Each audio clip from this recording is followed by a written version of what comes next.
Bonjour à tous, Fabien, Activateur Web. Nous continuons la série sur comment transformer une maquette en site web avec HTML et CSS. Comme promis, nous allons nous attaquer donc au code à proprement parler, notre code HTML et CSS. J'ai décidé pour cette série de travailler par étapes.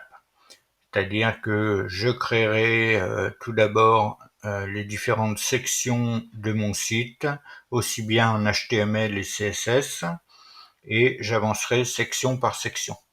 Certains préféreront écrire leur HTML en premier et ensuite mettre en style avec le CSS pour pouvoir coder en HTML et CSS en même temps.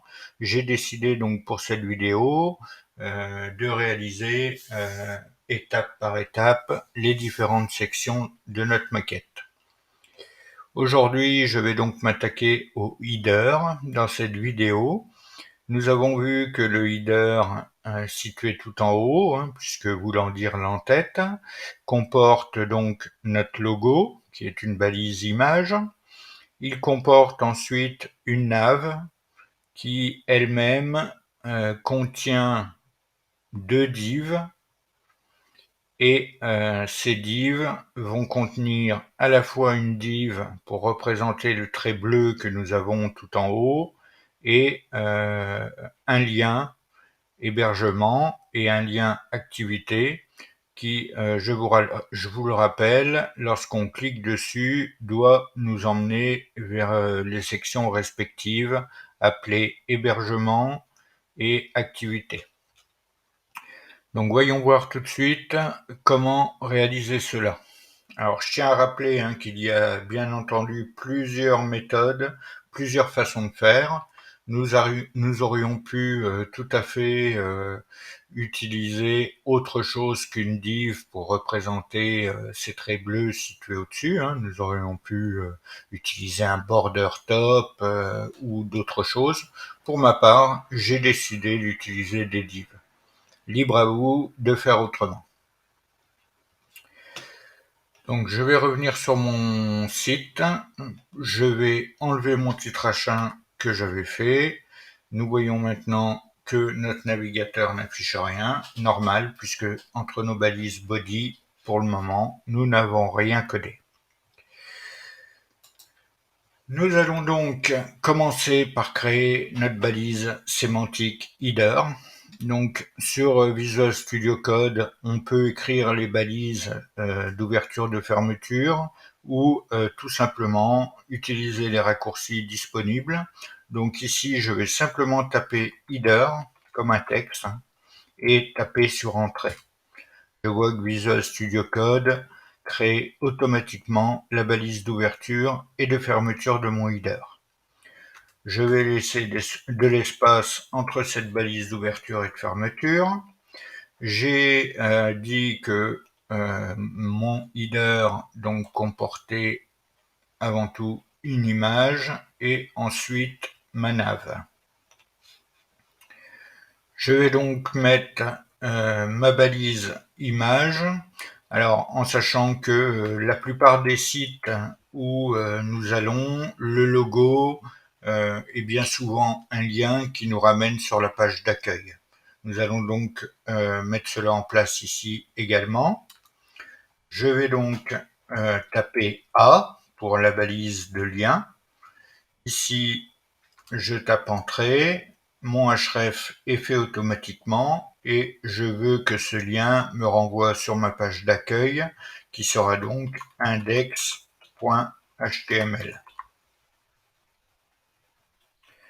Ensuite, entre ma balise d'ouverture et de fermeture de mon lien, donc de ma balise A, je vais mettre mon image. Là aussi, je tape img, je tape entrée et VS Code me crée ma balise image automatiquement. À savoir que pour la balise image, nous n'avons pas de balise de fermeture et d'ailleurs avant, la balise image se fermait avec un slash. Aujourd'hui, HTML5 prend en compte le fait de ne pas avoir de slash. Dans mon SRC, donc ma source, il va falloir indiquer le chemin de mon image. Je vous le rappelle, dans notre dossier, nous avons intégré un dossier qui s'appelle Images, avec nos dossiers d'images d'activité, nos dossiers d'images d'hébergement et notre logo. Il va donc falloir aller chercher ici mon logo. Alors ici j'en ai rentré plusieurs. Je vais prendre celui qui est en PNG. Alors attention de bien respecter l'orthographe et également si vous avez mis des majuscules, à bien respecter les majuscules et les minuscules. Donc ici, dans ma balise SRC, je vais rentrer tout d'abord le nom du dossier, donc qui est image. Je mets un slash. Je vais ensuite me rendre dans le dossier logo. Je mets un slash. Et là, on voit que Visual Studio Code me propose automatiquement les images qu'il y a dans ce dossier. Ici, je vais prendre héberge active PNG. Je peux cliquer dessus à l'aide de ma souris. Automatiquement, mon logo est intégré à mon site. La balise Alt, qui est très important pour le référencement, je vous le rappelle. Ici, je rentrerai simplement logo héberge active, qui va indiquer au lecteur d'écran ou tout autre outil à quoi correspond mon image. J'ai dit ensuite que ma balise header contient ma nav, donc ma nav qui est composée de mes liens de navigation. Donc là encore, je tape nav, je tape entrée. Entre cette balise d'ouverture et de fermeture de ma nav, j'ai dit ensuite que j'avais une div, donc qui va comporter mes deux liens. Donc je tape div, et cette div aura la classe lien. C'est-à-dire que pour mettre en style cette div, je décide de lui attribuer la classe lien. Là encore dans VS Code, pour créer une div avec la classe lien, nous avons un raccourci. C'est-à-dire qu'il suffit ici de rentrer point lien, je tape sur entrée, et nous voyons qu'automatiquement ma div avec la classe lien a été créée. Ça permet de gagner du temps. Dans cette div classe lien, j'aurai donc mes deux liens. Donc si je regarde, j'ai mes deux liens qui sont elles-mêmes des divs. Donc une div qui va comporter une div pour la barre du dessus et un lien A pour mon lien hébergement. Et la même chose pour activité. Je vais donc rentrer une div à laquelle je décide d'attribuer la classe lien élément. Je tape donc lien élément. Je tape sur entrée, ma div est créée. À l'intérieur de cette div, donc qu'on voit ici en violet, nous devons avoir une autre div qui représente la barre du dessus et un lien A.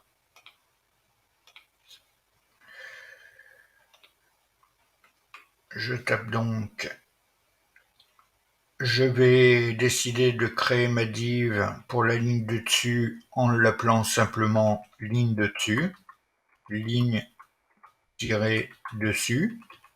Alors, je ne suis pas bien inspiré, mais j'essayerai comme ça. Cette div, il n'y a rien puisque c'est un trait, donc nous pouvons la laisser ainsi. Et ensuite, nous avons notre balise A qui va nous emmener à hébergement.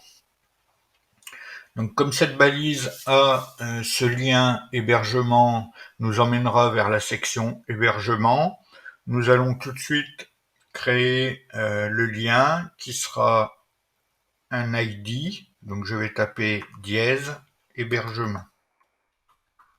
Nous verrons cela par la suite, comment mettre en place ensuite sur notre section ce lien vers la balise hébergement. Hébergement avec un S, il y en a plusieurs, et entre ma balise d'ouverture et de fermeture de mon lien A, je vais taper hébergement.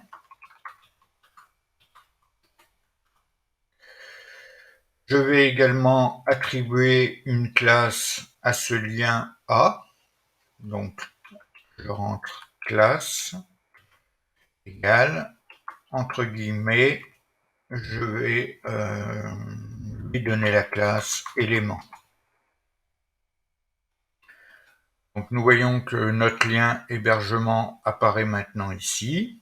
Et je dois faire la même chose pour mon lien activité. Je peux donc dupliquer cette div avec la classe lien élément. Pour faire cela, encore une fois avec Visual Studio Code, pour faire cela simplement, nous avons un raccourci qui est Alt, Maj et la flèche du bas. Ici, mon élément est directement dupliqué.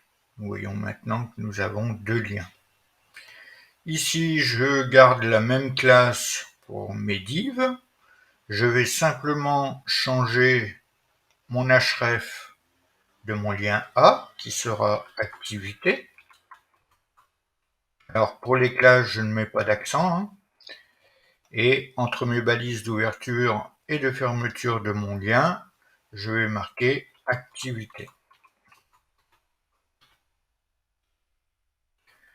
Nous avons donc maintenant nos éléments de nav et de header qui sont réalisés. Il faut maintenant les mettre en style.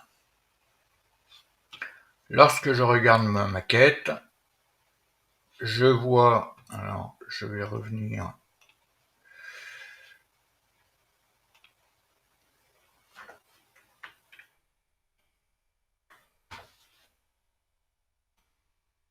Lorsque je regarde ma maquette, je vois que mon logo et ma nav sont à l'opposé.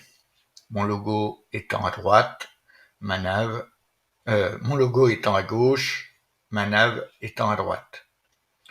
Je remarque également que sur mon site, alors ce sera peut-être plus parlant en regardant ceci, je vois que sur mon site, j'ai une marge sur la gauche et j'ai une marge sur la droite qui est tout du long. Je vais donc dans mon style CSS, donc je vais dans mon fichier de style CSS, je vais donc appliquer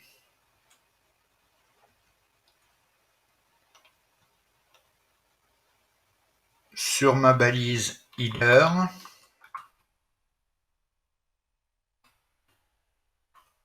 une marge, donc marge extérieure, de 0 pour le haut, 50 px pour la droite, 50 pixels pour la droite, 0 pour le bas et 50 pixels pour la gauche. Nous pouvons écrire ainsi cette règle CSS ou la réduire tout simplement à 0 et 50 px. Ici, le navigateur interprétera que nous mettons 0 pixels en haut et en bas et 50 pixels à droite et à gauche. Maintenant, je veux également pour mon header, alors je vais ici également tout de suite, même si nous ne l'avons pas encore créé, nous aurons notre main lorsque je regarde ma maquette, mon main donc qui est ici, c'est le cadre rouge, le main en balise sémantique est situé entre mon header et mon footer. Nous voyons que nous avons une marge sur tout notre site en format desktop, je vous le rappelle. Je vais donc ici également mettre une marge de 0 en haut, en bas et 50 pixels à droite à gauche sur mon main. Nous ne l'avons pas encore créé, mais je sais déjà que j'en aurai besoin. Ensuite, pour pouvoir aligner mon header, donc ma balise header, qui contient donc mon logo et ma nav, je veux que mon header, je vais utiliser les propriétés Flexbox pour aligner mes éléments. Je vais donc faire un display flex. Donc automatiquement tout de suite nos éléments se retrouvent en ligne. Je veux ensuite que mon logo soit au début et que ma nav soit à la fin de mon axe principal. Je vous le rappelle, quand on fait un display flex, on suit le sens d'écriture, donc l'axe principal est celui qui va de gauche à droite. Je vais donc faire un justify content et je vais lui donner la valeur space between. Alors on voit que VS Code me propose automatiquement les propriétés et les valeurs en fonction de la propriété que je viens de mettre. Ici j'applique space between. Nous avons bien maintenant notre logo qui se situe au début de mon axe principal et mes liens qui sont à la fin de mon axe principal. Je vais également donner un font size pour donner une taille à ma police d'écriture. Je vais lui donner un font size de 20 pixels. Donc la police est maintenant plus grosse. Nous devons maintenant nous occuper de cette partie-ci, puisque nos liens sont l'un à côté de l'autre. Alors, vous pouvez vous aider des outils de Google, c'est-à-dire que, je vous le rappelle, soit vous faites un clic droit et vous allez sur Inspecter, ou vous tapez sur la touche F12 de votre clavier. Mes outils Google Chrome s'ouvrent automatiquement, et si je veux savoir quelle est cette balise, nous voyons que lorsque je sélectionne la zone qui contient mes deux liens, je suis bien dans la nav. Il va donc falloir que je travaille sur ma balise nav.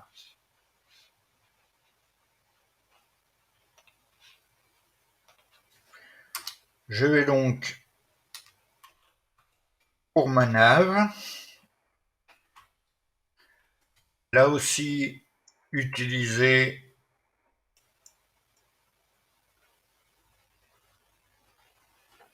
un display flex. Alors pardon, je pense que je fais l'erreur, puisque lorsque je regarde mon code, j'ai effectivement ma nav, mais j'ai mis une balise lien. J'aurais pu d'ailleurs tout simplement mettre la classe lien à ma nav, et c'est ce que je vais faire. Et je vais ainsi supprimer ma div. Maintenant, si je remets ma nav, je fais un display flex. Voyons que nos liens sont tout de suite alignés. Je vais faire ensuite un align items.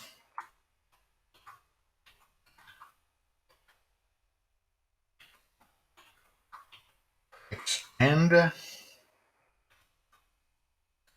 Là, nos liens sont maintenant en bas. Je vais faire un justify content avec là aussi flex end. Je vais ensuite m'occuper de ma ligne du dessus. Effectivement, lorsque je vais dans mon lien élément, je dois avoir, j'ai ma nav lien qui est ici,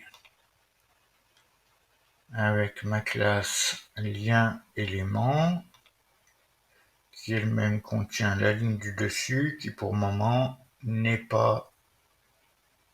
pas de taille.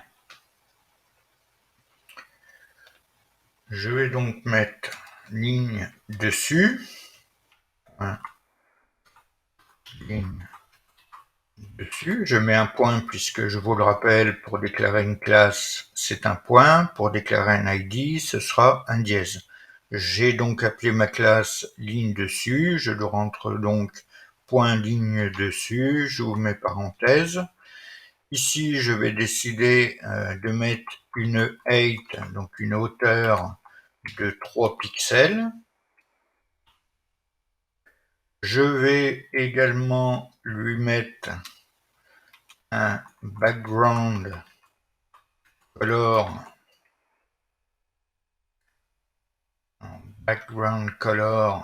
à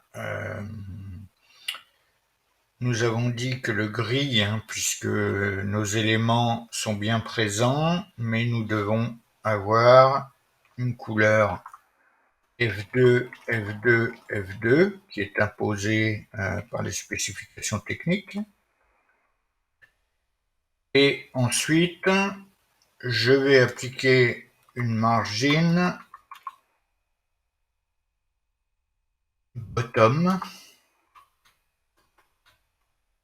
laisser l'espace entre mon lien et mon trait, une margin bottom de 40 pixels. Voyons maintenant notre ligne du dessus qui s'affiche ici. Alors, nous ne voyons pas bien puisque la couleur est grise, mais toutefois, nous l'apercevons quand même. Ceci étant dit, je m'aperçois que j'ai une marge aussi au-dessus. Oui, en fait, ma nav doit ne pas être en flex end, mais en flex start. Ici, en rentrant en flex start, puisque ici, cela représente mon axe secondaire, align items, donc dans le sens du haut en bas. Ici, ma classe ligne du dessus est bien tout en haut. Nous allons maintenant nous occuper d'enlever le soulignement de nos liens et de mettre la police la couleur d'écriture qui est plutôt le noir. Elle sera en bleu lorsqu'elle aura été visitée ou lorsque nous la survolerons avec la souris. De même, nous pouvons voir que la barre bleue apparaît lorsqu'on survole le lien ou lorsque nous visitons le lien. Nous ferons la même chose pour la partie activité, bien sûr. Donc ici, pour enlever le soulignement de mon lien, je vais faire un nav A, donc les liens de ma nav, et je vais dire que mon text decoration, la propriété text decoration, sera anon. Et n'apparaît plus. Nous devons également, pour la nav lien, alors nous allons plutôt créer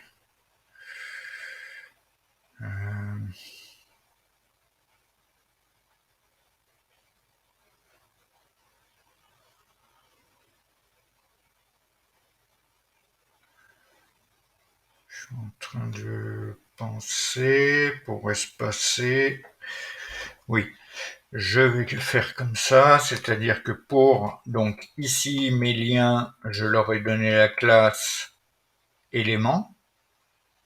Ici mes liens ont bien la classe élément. Je vais donc styliser ma classe point élément. Je dis que point élément sera de couleur black, donc le code hexadécimal pour le noir étant 0.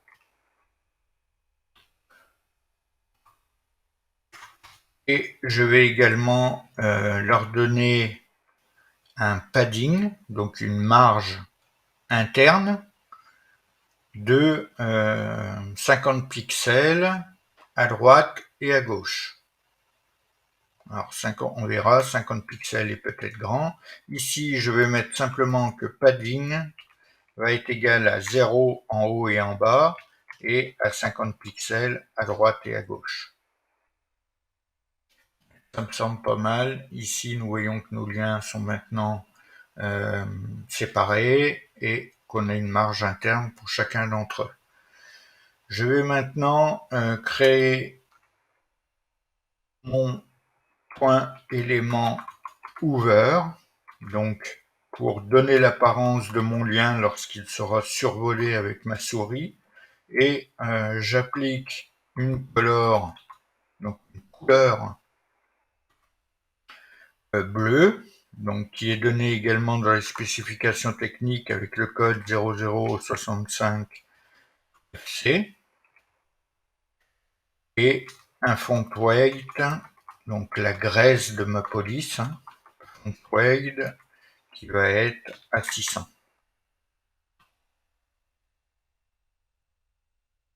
Ici, nous voyons que dès que nous survolons notre lien, il devient bleu et plus gras, donc avec une graisse de 600. Et la même chose pour activité, puisque nous avons donné la même classe à nos deux liens.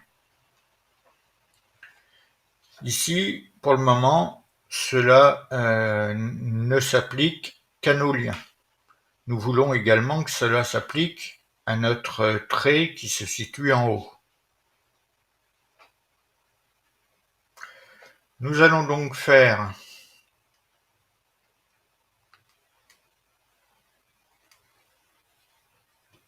je regarde la classe que j'ai appliquée. Ma div ici, lien élément, contient mes deux éléments, ligne de dessus et élément. Je vais donc faire un point lien élément lorsque je survolerai cette classe, donc over. Alors je mets le signe supérieur pour dire que ma classe ligne dessus, j'applique à ma classe ligne de dessus lorsque je survole ma classe lien élément. Je vais donc mettre un background color à bleu. Background color puisque ma div ici est celle-ci. Donc après avoir accordé ces propriétés background color à ma ligne du dessus, à lui avoir attribué une couleur bleue lorsqu'on survole la classe élément, donc qui, je vous le rappelle, est notre lien. Ici, notre div, lien élément, qui comprend notre lien et notre ligne du dessus. Lorsque je survole, c'est bien le cas, ma ligne du dessus apparaît bien en bleu et mon lien hébergement également en bleu avec une graisse plus grasse. La même chose pour activité. Toutefois, lorsque l'on regarde notre maquette, il y a seulement le lien hébergement qui est en bleu et la barre du dessus au-dessus de l'hébergement qui est en bleu. Notre classe activité, elle, notre lien activité, lui, reste en noir et la barre du dessus n'apparaît pas. Pour faire cela, je vais simplement rajouter une classe à ma div qui est concernée, donc ici ma div lien élément, je lui applique une nouvelle classe, donc je fais un espace après lien élément, et je vais lui attribuer une classe active lien.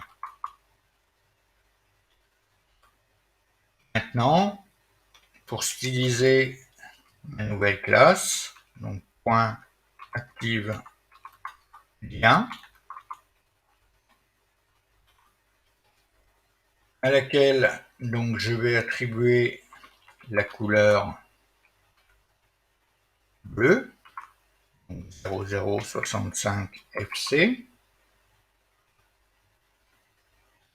et je vais également attribuer alors pourquoi, peut-être que j'ai fait une erreur, non, classe active lien, ok, oui, effectivement, il faut que je cible ma classe élément, puisque ActiveLien est la div qui comprend à la fois ma classe élément et ma classe ligne de dessus. Donc, pour cibler une classe, je fais ligne dessus, sans oublier de mettre le point devant. Alors, ça pour la ligne du dessus.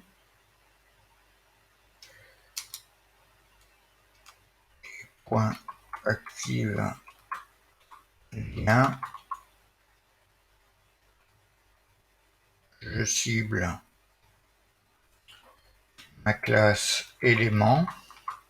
Alors, pourquoi ça n'apparaît pas, je vais vous expliquer, j'ai fait une erreur. Alors, je suis en majuscule, décidément. Élément. Ici, je lui attribue la couleur 0065 FC. Sans oublier le dièse pour le code hexadécimal. Ici, là encore, j'ai oublié le point. Quand ça veut pas, ça veut pas. Ici, j'ai bien déclaré donc ma classe élément qui dépend de ma classe active lien. Maintenant, je suis bien en bleu. Par contre, je veux que ma ligne du dessus soit également en bleu. Par contre, j'ai fait une erreur. Ici, j'ai rentré couleur, comme si c'était du texte, alors qu'ici, je cible une div. C'est donc un background couleur qu'il faut que je fasse.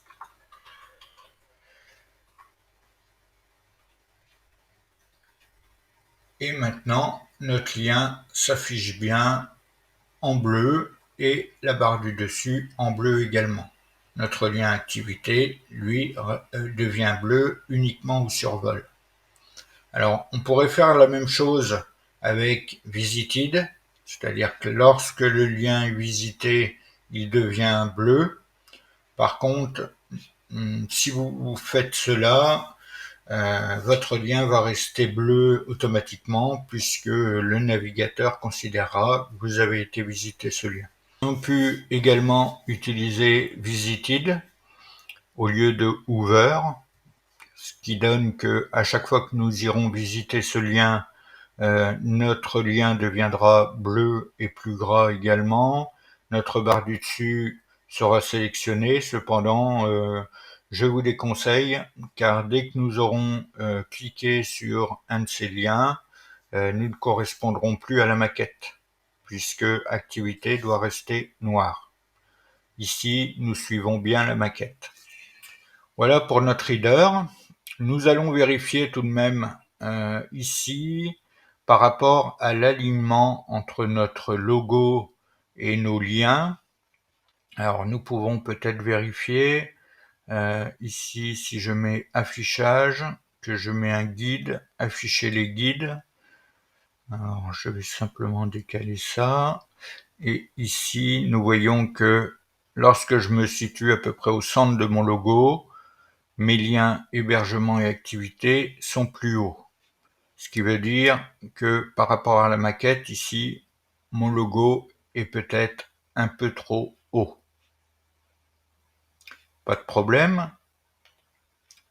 Ici, j'ai mon image qui fait partie de mon header. Je peux attribuer, si je le souhaite, un ID, puisque mon logo est unique sur mon site. Donc plutôt que de lui donner une classe, je vais lui donner un ID. Donc ID qui sera logo. Dans mon style, je vais le mettre tout de suite après mon header pour respecter, hein, mais ça c'est aléatoire. Je vais mettre mon dièse puisque c'est un ID, logo, et je vais lui mettre un margin top, marge du dessus. Si je mets à 20 pixels,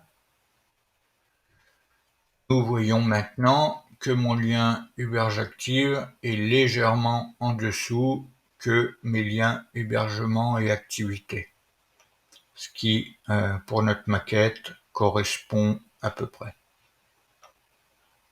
Alors encore une fois, on n'est pas au pixel près non plus, il faut se rapprocher le plus possible de notre maquette, mais on va pas prendre une règle et regarder ce que ça donne, parce que là on y passerait un temps fou. Encore une fois, on se rapproche le plus possible de notre maquette. Donc nous avons vu dans cette vidéo comment réaliser notre header, composé donc de notre logo, de notre nav et des différentes divs et liens associés. Dans la prochaine vidéo, nous allons donc nous attaquer à la section qui sera la recherche et les filtres. Je vous remercie d'avoir suivi cette vidéo et je vous dis à très vite pour la prochaine. En attendant, restez curieux.